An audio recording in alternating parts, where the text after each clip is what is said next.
ఎటువంటి కంటి సమస్యకైనా 100% ఆయుర్వేద పరిష్కారం సంజీవన్ నేత్రాలయ.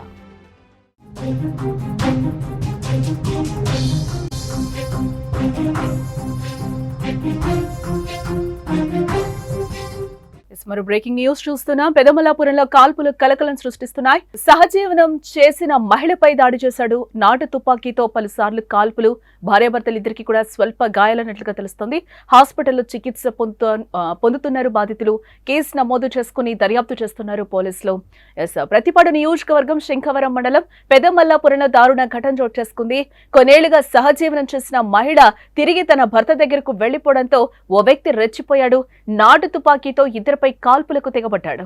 పెదమల్లాపురానికి చెందిన ఓ మహిళ గతంలో నిందితుడితో సహజీవనం చేసింది. అయితే ఇటీవల ఆమె మళ్లీ తన మొదటి భర్త వద్దకు వెళ్లిపోయింది. దీంతో నిందితుడు ఆమెపై ద్వేషం పెంచుకున్నాడు. ఈ క్రమంలో శనివారం రాత్రి దుండగోడు వీరి ఇంట్లోకి ప్రవేశించి భార్యాభర్తలపై నాటు తుపాకీతో కాల్పులు జరిపాడు. ఈ ఘటనలో భార్యాభర్తలిద్దరికీ కూడా స్వల్ప గాయాలయ్యాయి.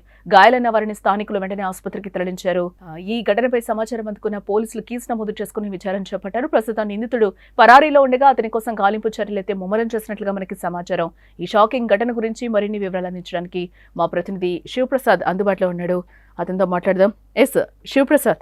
పెద్దపల్లి నియోజకవర్గంలో ఈ రోజు అయితే ఒక దారుణ ఘటన అయితే వెలుగు చూసింది. ఆ శంఖవరం మండలం పెదమల్లాపురం పంచాయతీలోని ఈ శృంగధార గ్రామంలో గత అర్ధరాత్రి జరిగిన ఈ కాల్పుల ఘటన స్థానికంగా అయితే కలకలం సృష్టించింది. అంటే ఈ శృంగధార గ్రామానికి చెందిన కాకూరి చంద్రయ్య మరియు ఆయన భార్య కాకూరి కుమారిపై ఆ నాటు తుపాకీతో అయితే మాత్రం ఓ వ్యక్తి అయితే కాల్పులు జరిపారు. ఇది అర్ధరాత్రి 1 గంట దాటిన తర్వాత అయితే ఈ సంఘటన అయితే చోటు చేసుకుంది. ఈ దాడిలో భార్యాభర్తలు ఇద్దరు కూడా రక్తపు గాయాలవడంతో వెంటనే వారిని ముందుగా ప్రతిపాడు ప్రభుత్వ ఆసుపత్రికి తరలించారు. తర్వాత మెరుగైన వైద్యం అయితే కాకినాడ ఆసుపత్రికి తరలించారు. అయితే ఈ ప్రాథమిక విచారణలో భాగంగా పోలీసులు అయితే మాత్రం ఇది ఈ ఘటన వెనుక అక్రమ సంబంధమే కారణం అయితే మాత్రం పోలీసులు తెలుపుతున్నారు. ఎవరైతే ఈ కాల్పులకు తెగబడ్డాడో ఆ వ్యక్తి రాజవొమ్మింగి మండలం అంటే అల్లూరు జిల్లా రాజవొమ్మింగి మండలం వాతంగి గ్రామానికి చెందిన మల్లు మణికుమార్ గా అయితే మాత్రం ఇప్పటికే పోలీసులు ప్రాథమిక దర్యాప్తులో తెలిపారు. ఈ వ్యక్తి గతంలో ఎవరైతే ఇప్పుడు ఈ కాల్పులకు గురయ్యారో ఆమెకి ఈ వ్యక్తికి గత కొంతకాలంగా గతంలో అయితే వీళ్ళు సహజీవనం చేసేవారు.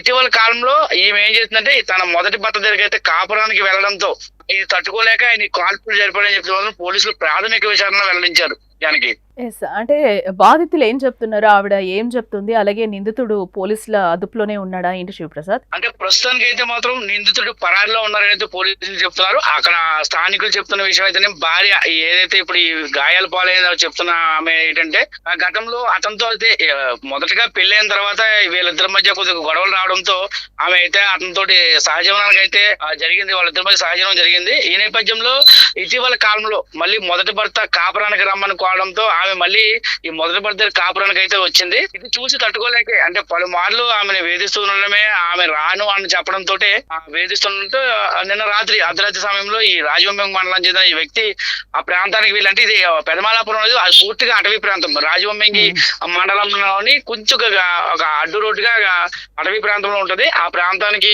వెళ్ళి ఆ అర్ధరాత్రి సమయంలో కాల్పులకు అయితే తెగబడ్డాడని మాత్రం పోలీసులు ప్రాథమిక విచారణలో తెలుపుతున్నారు. ప్రస్తుతానికి అయితే వీళ్ళు ప్రతిపాడులో ప్రథమ చికిత్స నిర్వహించిన అనంతరం కాకినాడ ప్రభుత్వ ప్రస్తుతానికి అయితే వారిద్దరూ కూడా సేఫ్ జోన్ లోనే ఉన్నారు. వారికి అయితే మాత్రం ప్రాణాపాయం అయితే లేదని చెప్తున్నారు వైద్యులు తెలుపుతున్నారు.